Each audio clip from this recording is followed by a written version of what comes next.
Olá, pessoal! Então, dando prosseguimento com o nosso conteúdo, a gente vai ver então vírus. Esta aula ela vai servir para a gente compreender quem são eles, né? Como é que nós classificamos, como é que eles se reproduzem. Aliás, a compreensão da forma como o qual eles se reproduzem faz a gente entender como é que eles são transmitidos, né, para os seres vivos, como é que eles atingem o organismo e principalmente entender, né, como é que são as doenças causadas por eles, tá? Então a nossa aula hoje vai ser voltada para vírus. Uma das coisas que eu mais perguntei para vocês quando nós estávamos estudando os seres vivos era o que um ser vivo precisa ter para ser considerado um ser vivo, ou seja, quais são as características que faz com que a gente consiga denominar um ser vivo. E aí, a partir deste questionamento, a gente nas aulas anteriores trabalhamos diversas características. Obviamente que eu já tinha explicado isso para vocês, se a gente fosse analisar todas as características, não se baseariam somente nas que a gente estudou. Mas digamos que as mais importantes, essas sim, foram ressaltadas por nós em sala de aula e eu vou dar uma relembrada para que vocês consigam compreender, né, o que um ser vivo precisa de fato ter para ser considerado vivo. Então, a característica que talvez seja a mais importante delas, sem dúvidas nenhuma, é a célula. E aí a gente já viu o que é uma célula, né? Que é a menor unidade funcional de um ser vivo, ou seja, um ser vivo precisa ser constituído de célula, afinal é dentro dela que vai existir vários mecanismos para que o ser vivo consiga ter vida. E um dos principais mecanismos para que isso aconteça são as diversas reações químicas que a célula faz, que nós denominamos inclusive de metabolismo, e a partir então deste metabolismo vai se gerar, por exemplo, energia, que também é fundamental para que todos os seres vivos consigam ter as suas funções vitais acontecendo. A capacidade de se reproduzir, afinal, se nós estivermos falando de uma célula mais simples, que são as procarióticas, ou uma célula um pouco mais complexa, que é a eucariótica, ambas, por mais que tenham suas diferenças, têm material genético para que justamente elas consigam, então, se reproduzir, porque uma das características fundamentais do ser vivo é a perpetuação das espécies, é fazer com que os genes de cada espécie sejam passados, né, para cada geração. E aí, para isso, nós temos o material genético, que é o DNA e o RNA, e por isso eles têm essa capacidade de se reproduzir, né? Então, digamos que o ser vivo, para ser considerado vivo, ele precisa ter células, ele precisa requerer uma energia, então a gente viu aqueles que conseguem produzir a sua própria energia, que é o caso, por exemplo, das plantas, bem como tem o exemplo de nós, seres humanos, que não conseguimos produzir a nossa energia, então a gente precisa de uma fonte externa, ou seja, a gente precisa se alimentar de um outro ser vivo para que então a gente consiga obter a nossa energia. Todo ser vivo precisa possuir metabolismo, que são as diversas reações químicas que ocorrem dentro da célula, para fazer então com que essa célula tenha suas funções vitais acontecendo. E, sem esquecer, obviamente, a capacidade de se reproduzir. Aí, compreendendo então essas características dos seres vivos, a gente se pergunta o que os vírus são. O que eles têm de características que faz com que eles sejam diferentes então dos seres vivos. Pois então, pessoal, os vírus eles não são considerados seres vivos E a gente consegue começar a ter uma dimensão disso pelo fato desta imagem ser bem diferente da imagem de células que eu mostrei para vocês. Então a gente já vê que a célula ela tem uma complexidade maior, ela tem muito mais ferramentas, digamos assim, dentro dela que vão desempenhar diversas funções, mesmo aquelas células mais simples. E quando a gente olha para um vírus, né, ele tem somente essas estruturas, certo? Então vamos compreender como é que são, né, essas estruturas. Então o vírus ele é composto de material genético. Então digamos que se existe uma comparação semelhante que a gente possa fazer entre os seres vivos com os vírus, é que eles possuem material genético. A diferença é o seguinte, ó, que nós, bem como praticamente quase todos os seres vivos, são compostos por DNA e RNA. Então, nós temos dois materiais genéticos. Agora, já o vírus, ele possui ou DNA ou RNA. Então, dependendo do vírus, nós vamos ter um tipo, né, de classificação viral. O vírus, o DNA do vírus, ele tá aqui, ó. Tô mostrando para vocês. E percebam que este DNA ele está sendo guardadinho. Ele é guardado dentro do que a gente chama de um envelope, que é o que está aqui mostrado por mim, ó, e até pela própria imagem roxinho. Então, dentro do vírus existe esse envelope e dentro desse envelope vai ter o material genético, certo? Uma das coisas mais importantes dentro da composição dos vírus é o capsídeo, que é o que está sendo representado aqui em laranja, e no caso eu estou sublinhando para vocês em amarelo, tá? O capsídeo nada mais é do que uma cápsula, tá? Que vai envolver o vírus e que, consequentemente, vai proteger este vírus, tá? E observem que constituindo essa cápsula, a gente tem, estou circulando aqui para vocês, o que a gente chama de glicoproteínas.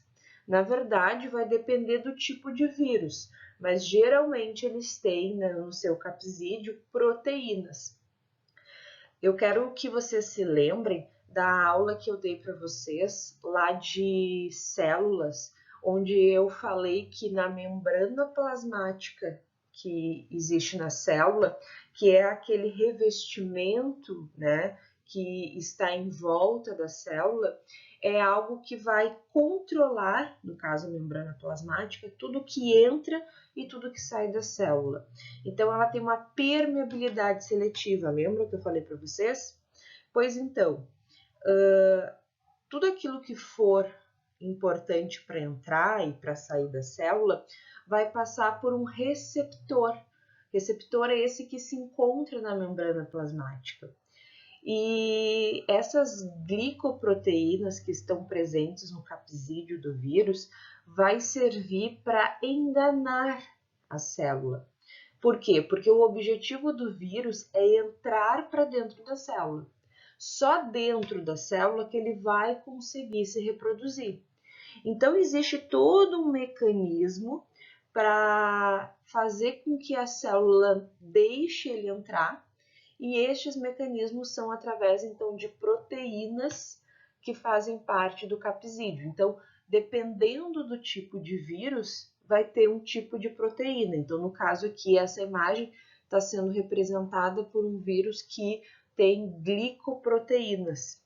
Inclusive, fazendo um parênteses, esse vírus é bem semelhante com o vírus coronavírus, né? Não sei se vocês têm acompanhado as imagens dos vírus relacionados com corona, mas ele é bem semelhante, né?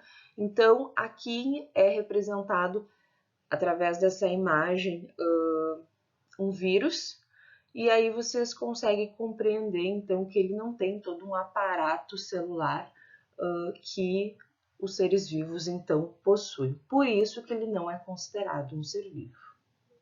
Aqui eu coloquei para vocês as características de um vírus. ele é acelular, ou seja, ele não tem uma organização celular, ele não tem células. Se ele não tem células, consequentemente, ele não tem metabolismo. Então, ele não tem mecanismos químicos que façam com que ele consiga sobreviver. Eles têm material genético e talvez essa seja a semelhança com o ser vivo, mas não se esqueçam do que eu acabei de falar no outro slide. Eles têm material genético, porém, ou eles são compostos por DNA ou eles são compostos por RNA. Até existe alguns estudos mostrando que alguns vírus têm os dois materiais genéticos. Porém, na sua grande maioria, os vírus ou tem um ou tem outro material genético, diferente da grande maioria dos seres vivos que são compostos, então, por dois materiais genéticos, certo? E eles são responsáveis por doenças infecciosas. Então, eu até gostaria de fazer uma analogia, por exemplo, com as bactérias. Toda vez que a gente pensa em bactéria, a gente pensa em bactéria como algo ruim, causadora de doenças. E uma coisa que a gente não se dá conta é que, na verdade, as bactérias, elas não são de todo ruins.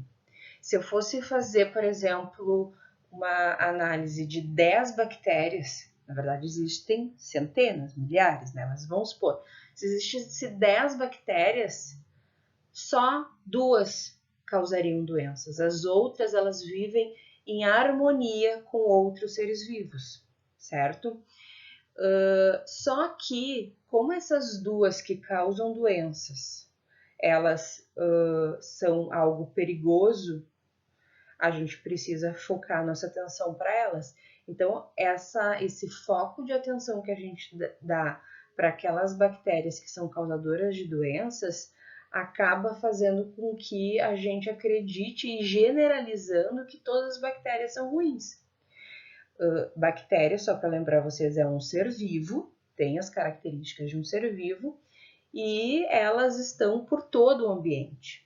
Aliás, no nosso corpo existem mais bactérias do que células e elas estão em perfeita harmonia com o nosso corpo. Claro que quando acontece algo que a gente tem uma desestabilidade dentro do nosso organismo, aí vai fazer com que elas acabem se proliferando e essa proliferação possa vir a causar alguma infecção. Mas se a gente está de uma forma equilibrada para o nosso organismo, nada de ruim vai acontecer. Agora, quando eu falo de vírus, não existe vírus bom. Todos os vírus são causadores de doenças. Todos os vírus, eles são considerados parasitas intracelulares obrigatórios. O que significa isso? Parasitas são aqueles seres vivos que invadem outros seres vivos, né? No caso aqui ele não é ser vivo, o vírus, então ele é um organismo que ele tem que invadir um ser vivo. Intracelular, porque ele precisa estar obrigatoriamente dentro de uma célula. Se ele não estiver dentro de uma célula, ele consequentemente ele não consegue se reproduzir. Então ele até consegue viver fora da célula e aí vai depender do tipo de vírus para o tempo que ele vai viver. Então tem vírus que conseguem ficar horas vivos no ambiente, dias fora de uma célula, mas para ele conseguir se reproduzir somente dentro de uma célula ele consegue, certo? Então as características é não possuir célula, não possuir metabolismo próprio, possuir material genético e obrigatoriamente precisar invadir uma célula para conseguir se reproduzir. Então aqui, pessoal, a gente tem alguns exemplos de vírus. Vocês conseguem compreender olhando para essa imagem que eles têm formatos diferentes, mas por mais que eles tenham formatos diferentes, eles são constituídos pelas mesmas estruturas. Então a gente tem capsídeo em todos eles, a gente tem proteínas, né, sejam elas glicoproteínas, fosfolipídios, enfim, elas são constituídas de mecanismos que vão enganar a célula e, obviamente, aqui nessas imagens a gente não consegue visualizar, mas dentro delas, não se esqueça que a gente tem ainda um envelope e o material genético, né, para que ela consiga se reproduzir, certo? Então, pessoal, como nós já tínhamos visto na aula anterior, os seres vivos eles têm toda uma classificação. Afinal, a biodiversidade é muito grande no nosso planeta de seres vivos e eles precisam ser colocados em alguns respectivos grupos para se fazer entender, né, como é que eles são classificados de acordo com algumas semelhanças de características. Os vírus, por sua vez, eles não são considerados vivos, então eles não têm, obviamente, uma classificação igual à deles. Então, os vírus, digamos que são classificados em dois tipos: em adenovírus, que são aqueles que são formados por DNA, e os retrovírus, que são aqueles que são formados por RNA. Não estou generalizando, porque para tudo existem exceções e com os vírus não é diferente. Essa classificação que eu estou dando para vocês é de uma forma mais abrangente, mas se a gente for estudar a fundo todos os tipos virais que existem, vocês vão conseguir perceber que existem mais do que essas classificações, né? Então, aqui, digamos que é como se nós estivéssemos classificando todos, mas existem as suas exceções, certo? Então, a gente tem dois tipos de vírus, mas a gente coloca eles geralmente em famílias. Vocês, quando ouvem reportagens, estudam a respeito, vocês vão ver a família dos vírus, dos retrovirais. Então, por mais que essa classificação dos vírus seja diferente dos seres vivos, o que acontece? Eles são colocados, sim, dentro de famílias e justamente por possuírem características semelhantes, tá? Então, aqui só a caráter de informação mesmo para vocês entenderem como é que a gente classifica eles.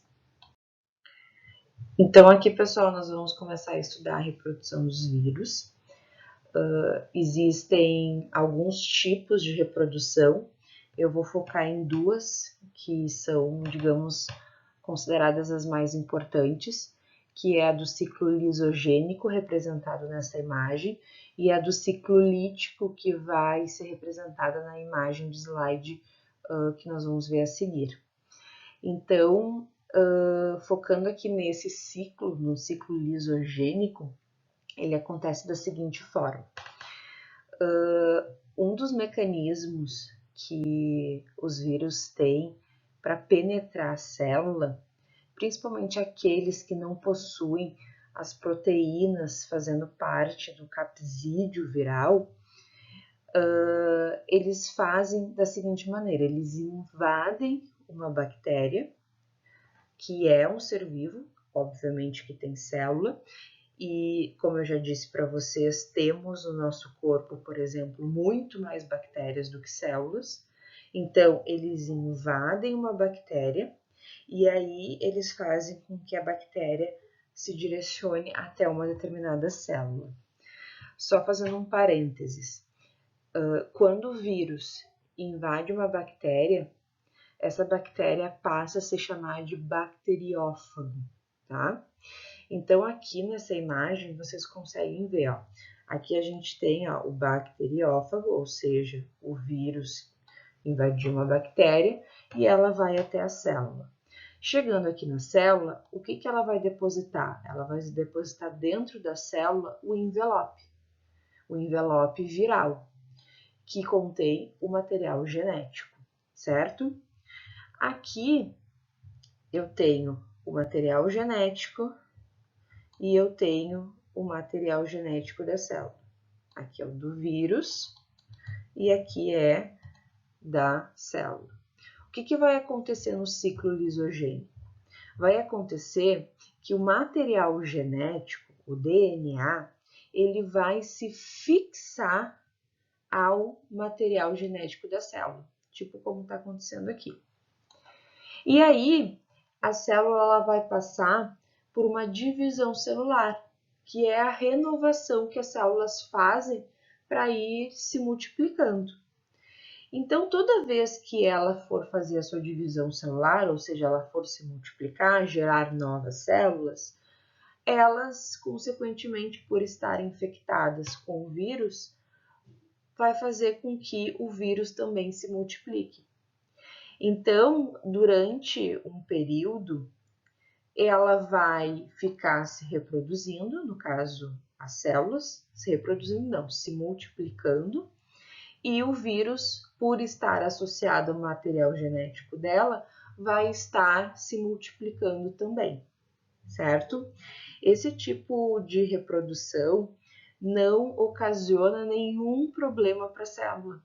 Então, o que acontece? O vírus está lá se multiplicando, se multiplicando, se multiplicando, mas a pessoa não tem sintomas nenhum da doença, né?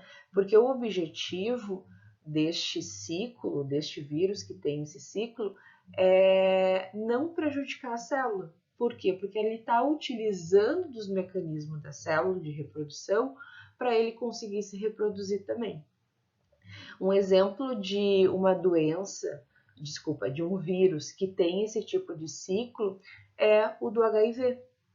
Então, o HIV, por que a pessoa ela pode ficar durante muito tempo assintomática, né, sem ter problemas nenhum? Porque o vírus, ele infectou a pessoa está com o vírus, mas o vírus está apenas se multiplicando dentro dela de uma forma com que não prejudique as células dela, certo? Não se sabe ainda muito ao certo por quê. Os estudos ainda, por mais que existam essas doenças há muitos anos, não se sabe por quê, mas esse ciclo ele tem uma característica. A característica é que numa determinada fase, que pode durar anos, esse ciclo passa para um outro estágio, que é o estágio que a gente vê nessa imagem aqui, que é quando ele faz a lise celular, que é o rompimento da célula, e aí esse vírus ele sai e infecta novas outras células. Só que nesse estágio aqui ocorreu a morte celular, então ocasionalmente vai fazer com que a pessoa que tenha, né, essa doença comece então a ter os sintomas da doença. Essa característica aqui que eu estou frisando nessa imagem, ela diz respeito ao ciclo lítico. Então, um vírus que tem um ciclo lisogênico chega a uma etapa que ele passa do ciclo lisogênico para ciclo lítico, que eu já vou explicar com mais detalhes na próxima imagem. Então, aqui, pessoal, a gente tem o ciclo lítico. Então, ele é bem semelhante o início com o ciclo lisogênico, certo? Então, a gente tem aqui um bacteriófago, certo? Ou seja, uma bactéria que foi infectada por um vírus, que vai penetrar para dentro da célula. Mais precisamente, o que se penetra é o envelope contendo o material genético. Só que aí, a partir dessa imagem aqui, o que vai acontecer? Ela vai tomar uma outra proporção. Neste ciclo lítico, já acontece um outro estágio. Aqui, ele não vai se grudar ao material genético da célula. Na verdade, o vírus, utilizar os mecanismos metabólicos que vem das organelas celulares para fazer com que ele monte novos vírus, como a gente consegue compreender aqui nessa imagem, ó. Ele está utilizando, então, todo o mecanismo químico, né, todo o metabolismo celular para replicar novos vírus. E aí, quando eles estão todos montadinhos, vai acontecer o que a gente chama de lise celular, que é o rompimento, a morte celular, para que estes vírus saiam e assim infectem, né, novas bactérias e assim fazer com que novas células sejam atingidas, tá? Então, o ciclo lítico, ele é um ciclo mais rápido comparado com o ciclo lisogênico. Ele tem o caráter de causar doenças com sintomas às vezes mais rápidos de se sentir, justamente porque o impacto que ele causa na célula é muito mais rápido do que comparado com o ciclo lisogênico, certo? Como eu falei, e vou citar agora, o ciclo lisogênico, ele é quando o vírus ele utiliza do DNA da célula para conseguir se reproduzir. E aí vocês não confundam, tá? Ele tem o seu material genético, o vírus. Ele vai utilizar o seu material genético para se reproduzir. Só que à medida que ele se gruda, digamos, com o vírus, com o DNA celular, vai fazer com que ele consiga se replicar à medida que ocorre, então, a divisão celular, tá? Então, não confundam, ele tem o seu material genético. E, num certo estágio, que aí vai depender da doença, do vírus, ele passa de ciclo lisogênico para ciclo lítico, que é o ciclo que eu acabei de demonstrar para vocês aqui como é que acontece. Pessoal, antes de eu falar sobre doenças virais, se vocês forem ali no slide da reprodução viral do ciclo lisogênico, vocês vão ver que existe um link de um videozinho do YouTube, depois vocês cliquem ali, para vocês verem a forma de reprodução do ciclo lisogênico, certo? É bem rapidinho, é menos de 1 minuto, se eu não me engano, e ele é só uma ilustração, né, de como que isso ocorre, talvez para ficar um pouco mais claro para vocês, tá bom? Então a gente vai ver então as doenças virais, certo? Como eu disse para vocês, todos os vírus são causadores de doenças, ou seja, essas doenças que a gente denomina de viroses. E da onde surgiram os vírus é a pergunta que se faz para praticamente todas as doenças, né? E aí o que eu tenho para dizer para vocês é que a maioria dessas doenças virais, elas iniciaram em animais. Então, existem estudos que mostram que esses vírus pertencem a animais de diferentes espécies, que eles vivem, digamos, de uma forma natural, interagindo até de uma forma, uma relação talvez até harmônica com esses animais, mas que, como sabemos, os vírus eles têm um alto poder de mutação, eles eles evoluem muito rápido. Então, estudos mostram que esses vírus que estavam super bem adaptados em determinados animais, eles se modificam geneticamente falando e acabam invadindo os seres humanos.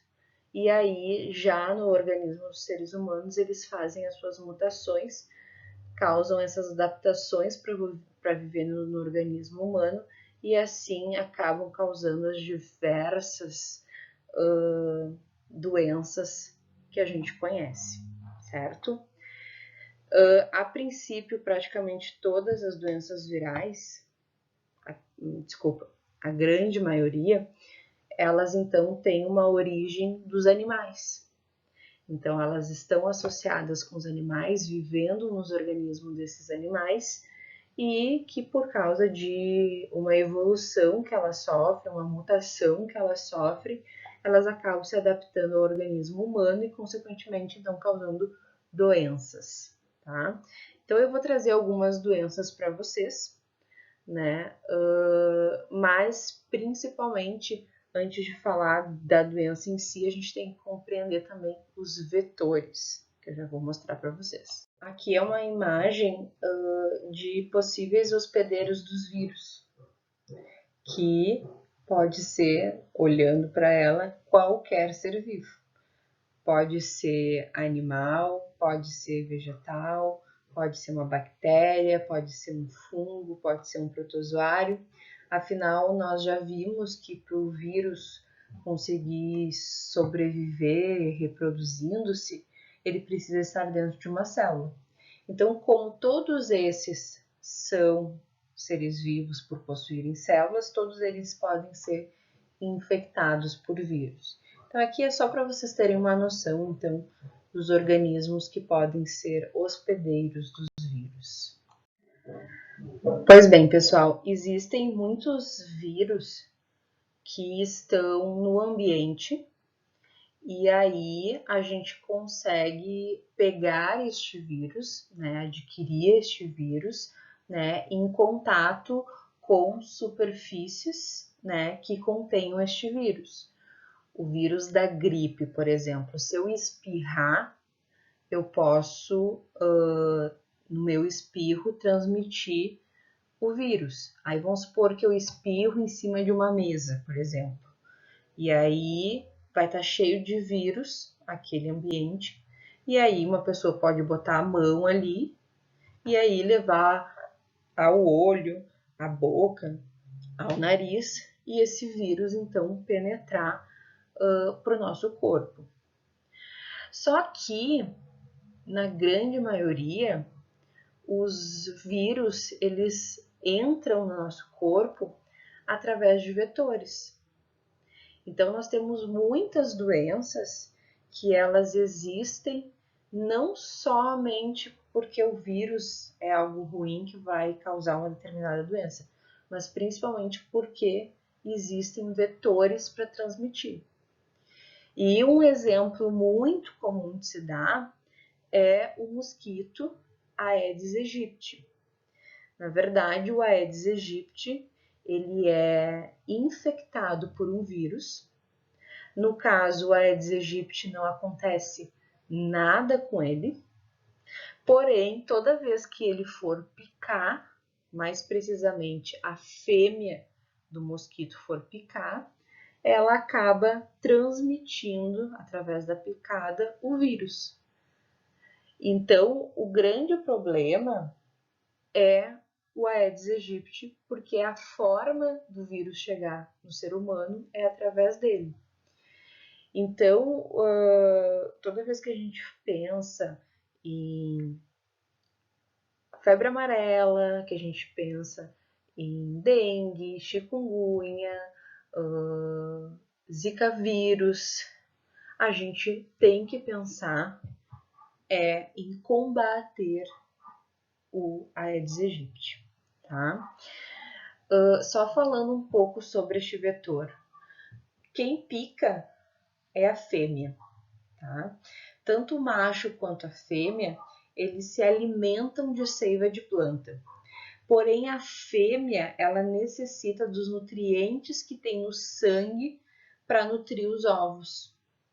Então, logo após a cópula, né, ela vai atrás de sangue para justamente fazer essa maturação dos ovos e assim conseguir, então, né, depositar os seus ovos numa água parada, que antigamente essa água, geralmente elas escolhiam só água limpa, parada e limpa.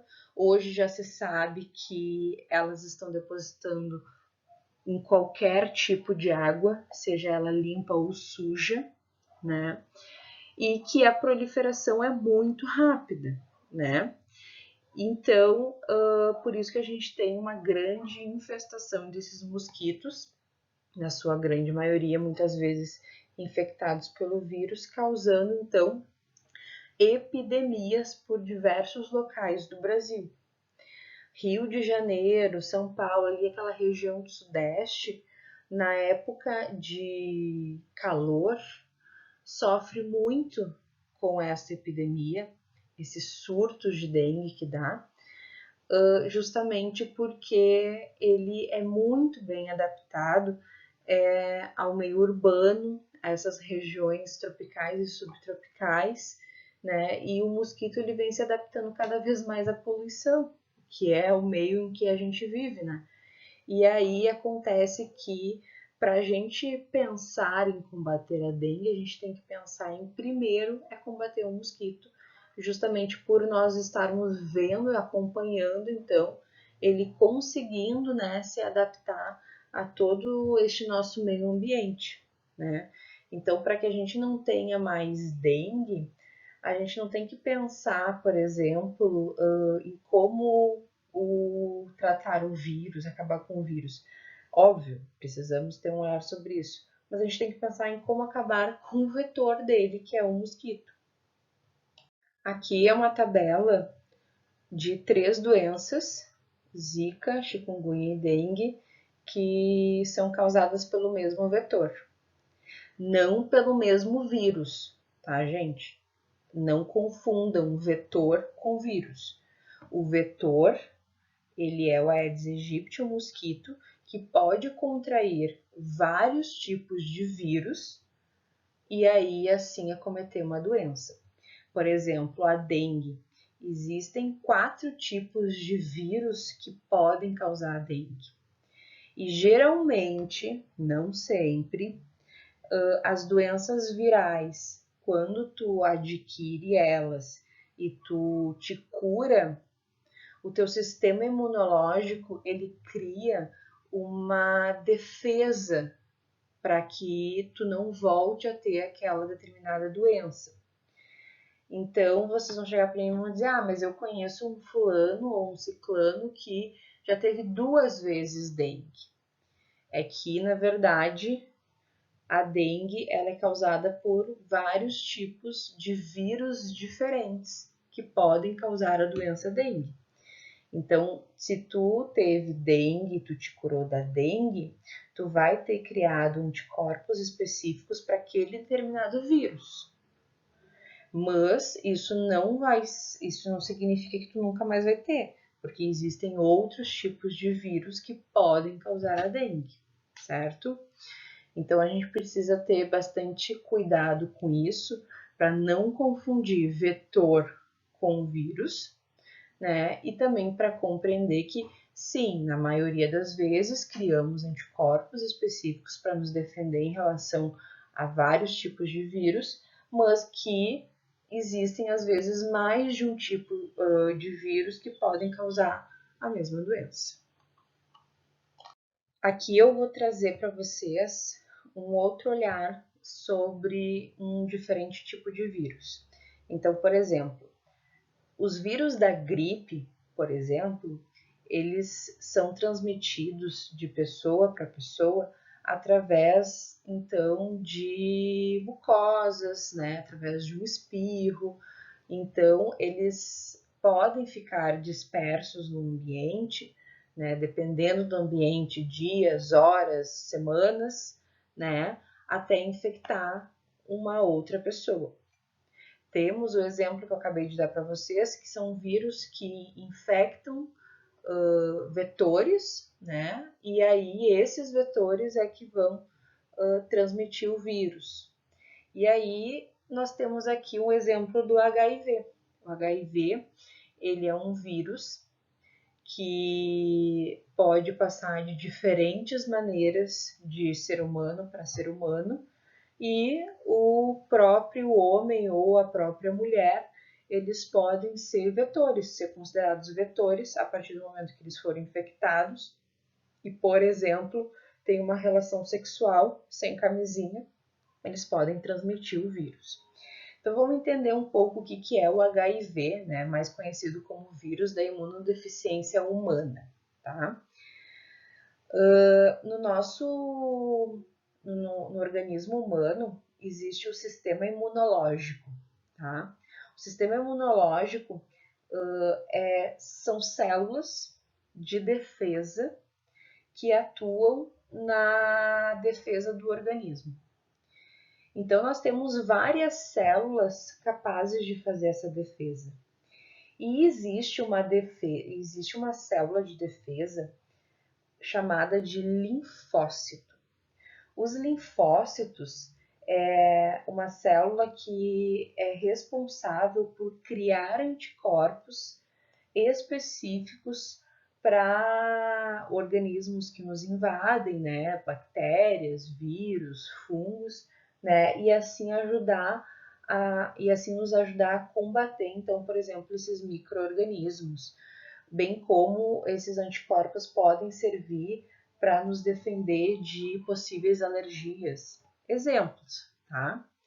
O que acontece quando nós somos infectados por esse vírus? O vírus do HIV. Esse vírus, ele tem uma característica em específica, que é invadir e destruir os nossos linfócitos, mais precisamente o CD4. Esses linfócitos, eles seriam responsáveis pela nossa imunidade, e aí a partir do momento que a gente tem um vírus invadindo esse nosso processo de imunologia, o que vai fazer? Vai fazer com que a gente acabe ficando imunodeprimido. A gente acaba ficando muito suscetível a qualquer tipo de doença. Então, ninguém morre de HIV. As pessoas morrem pelo que a gente chama de doenças oportunistas. Então, geralmente, às vezes a gente adquire uma simples gripe e o nosso sistema imune, às vezes, sem a gente tomar remédio, ele acaba nos defendendo e combatendo aquele vírus que está causando a gripe. A partir do momento em que eu tenho um vírus que está prejudicando essa minha defesa, o que vai acontecer? Aquela simples gripezinha pode, por exemplo, pode se originar uma pneumonia.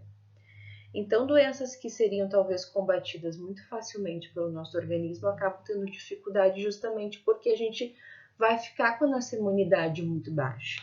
E o vírus do HIV, ele é bem prejudicial por causa disso. Então, por exemplo, a pessoa se infecta hoje com o vírus HIV. E hoje no mundo, uma das formas mais fáceis de adquirir esse vírus é através da relação sexual. Então, a pessoa que teve relação sexual hoje e quiser fazer o teste do HIV para ver se contraiu o vírus amanhã, ela já não consegue. Ela só vai conseguir detectar esse vírus provavelmente depois de 1 mês da infecção. Por quê? Porque esse vírus ele tem um período de incubação que pode variar de 5 a 30 dias, né? Vai depender do organismo da pessoa que foi infectada. E aí, quando ela está neste período de incubação, ela pode transmitir o vírus e ela pode apresentar alguns sintomas de uma leve gripe, né? Porque não existem sintomas específicos para HIV, tá?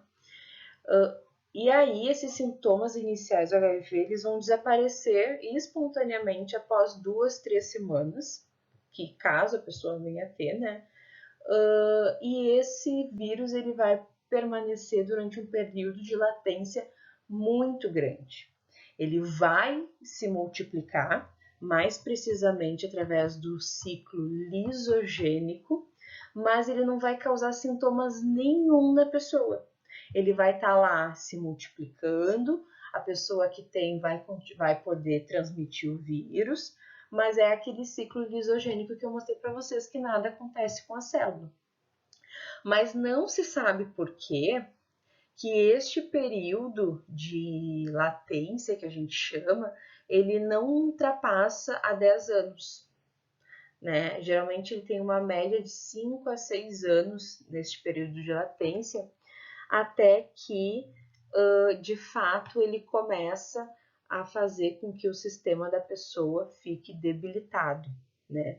E aí a pessoa, de fato, começa a ficar imunodeprimido, que aí o ciclo lisogênico passa para ciclo lítico, ele começa a ter uma morte celular. Então, se existe uma morte celular dos linfócitos, que são as nossas células de defesa, o que vai acontecer? Consequentemente, a gente vai começar a ficar imunodeprimido e a gente vai começar a ficar suscetível às doenças oportunistas, que podem vir a causar, então, a AIDS. A AIDS, gente, é quando nós estamos imunodeprimidos, tá? Mas ninguém morre, na verdade, de AIDS, na verdade, vão morrer de doenças oportunistas que, justamente por estarmos enfraquecidos imunologicamente, isso vai acontecer, tá? Hoje nós temos um aparato de medicamentos que faz com que a pessoa que tem HIV tenha uma vida normal, né? É só ela tomar o coquetel que existe, né? E aí ela vai se tornando não resistente, mas ela vai tendo uma saúde, né? Para que ela consiga manter, então, o seu sistema imunológico forte para não se tornar tão imunodeprimido a essas doenças que podem vir a acometer ela, certo? Então, a forma de transmissão do vírus é através do sangue, então, o contato com o sangue de uma pessoa infectada pode fazer com que a gente adquira o vírus. Então, tem que ter cuidado com transfusões de sangue, né? Compartilhamento de agulhas, e isso pode fazer com que o vírus esteja ali, e aí sangue com sangue pode fazer com que a pessoa venha a ser infectada. O esperma proveniente do homem pode ter.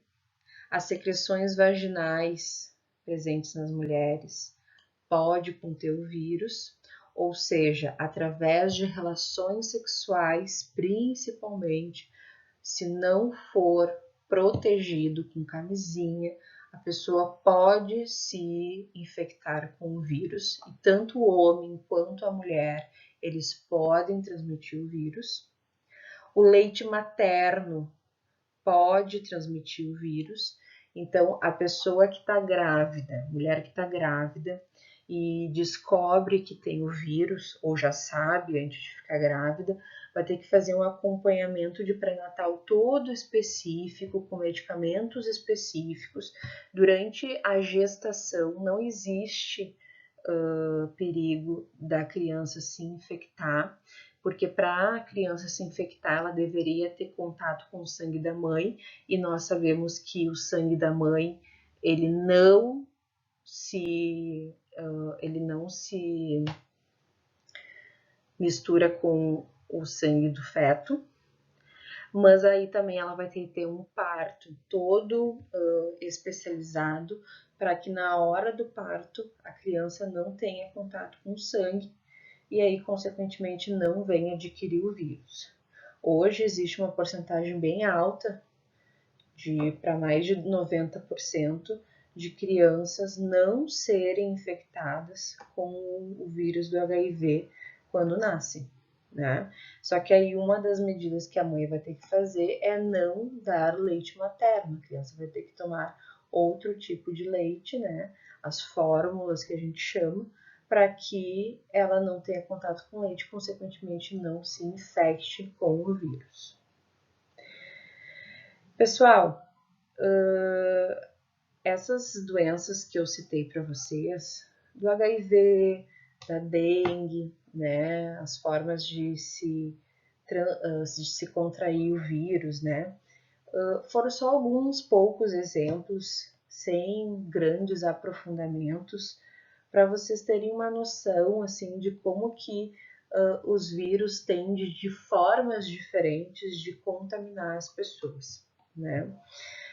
Nós iremos fazer um trabalho nas próximas semanas sobre uma doença em específico, como eu já tinha comentado com vocês lá no início da apresentação dos slides. O vírus, obviamente, vai ser o coronavírus, que é o que a gente está trabalhando, é o que está nos causando maior preocupação no momento. Ainda existem muitos estudos a respeito dele que precisam acontecer, estão acontecendo, mas diante dos outros tipos de coronavírus que já existiram, porque esse não é o primeiro, né? A gente vai conseguir compreender um pouco mais sobre este, né, que está causando essa pandemia no mundo. Então, essa aula ela serviu para vocês terem uma noção das características, de como é que eles se reproduzem, né, do quanto nós precisamos ter um cuidado e um olhar atento sobre os diversos tipos de vírus. E aí, a partir dessa sequência didática, a gente se aprofunda um pouco mais, então, nestes processos virais, né, em relação ao vírus e o ser humano, tá certo?